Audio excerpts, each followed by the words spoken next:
गरीब पपी, एक मुश्किल जिंदगी। एक बार का जिक्र है, एक रंगीन मगर बहुत मसरूफ शहर में एक नन्हा सा भूरा पपी रहता था, जिसका नाम माइलो था। माइलो की बड़ी चमकती आंखें थी, लटके हुए कान थे और एक नन्ही सी हिलती हुई दुम थी। लेकिन अफसोस, माइलो का कोई घर नहीं था। हर सुबह माइलो एक फलों की मंडी के पीछे टूटे हुए लकड़ी के ठेले के पास जागता था। वही ठेला उसका घर था। पुराने अखबारात उसका बिस्तर थे और आसमान उसकी छत। लोग हर रोज उसके पास से गुजरते थे।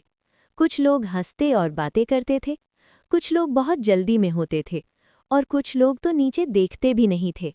माइलो को अक्सर भूख लगी रहती थी। उसका पेट अजीब सी आवाज़ें निकालता था और वो खुद को कमज़ोर महसूस करता था। फिर भी जब भी कोई उसके करीब आता, वो मुस्कुराकर अपनी दुम हिलाने लगता। माइलो को यकीन था, शायद आज का दिन अच्छा हो। एक बहुत मुश्किल दिन। एक दिन आसमान पर स्याह बादल छा गए और जोर जोर से बारिश होने लगी।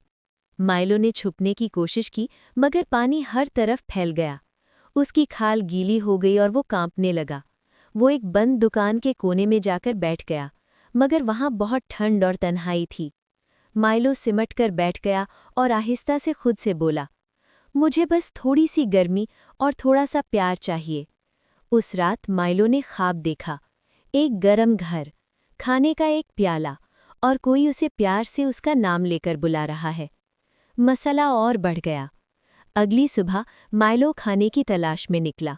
सड़क पार करते हुए वो फिसल गया और उसकी टांग जख्मी हो गई। ओह! वो जमीन पर गिर गया और ठीक तरह से चल भी न सका। गाड़ियां गुजरती रहीं, लोग गुजरते रहे, मगर कोई न रुका।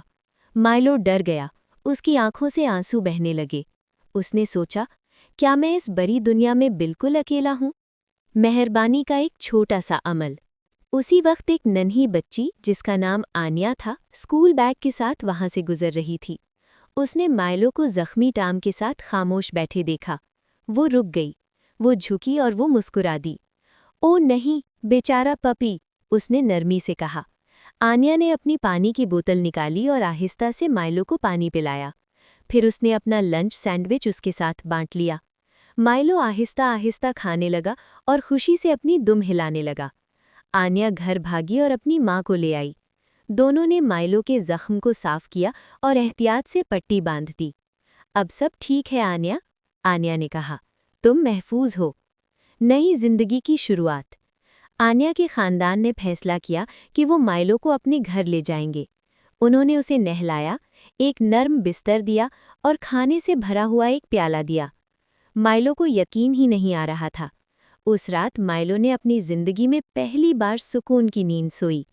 दिन गुजरते गए, माइलो की टांग ठीक हो गई। वो खेलने लगा, दौड़ने लगा और खुशी से भौंकने लगा। वो हर जगह आन्या के साथ रहता। वो घर की हिफाजत एक बहादुर हीरो की तरह करता। खुशगवार अंजाम। माइलो अब गरीब पपी नहीं रहा था। वो एक प्यारा और चाहा हुआ पपी था। कभी कभी वो खिड़की से बाहर गली को देखता और अपने मुश्किल दिनों को याद करता। वो आंखें बंद करता और दिल ही दिल में शुक्राना अदा करता। उसने जिंदगी का एक बहुत बड़ा सबक सीखा। सबसे मुश्किल जिंदगी भी एक मेहरबान दिल से बदल सकती है। कहानी का सबक, जानवरों के साथ मेहरबानी करें। थोड़ा सा प्यार किसी की पूरी जिंदगी बदल सकता है।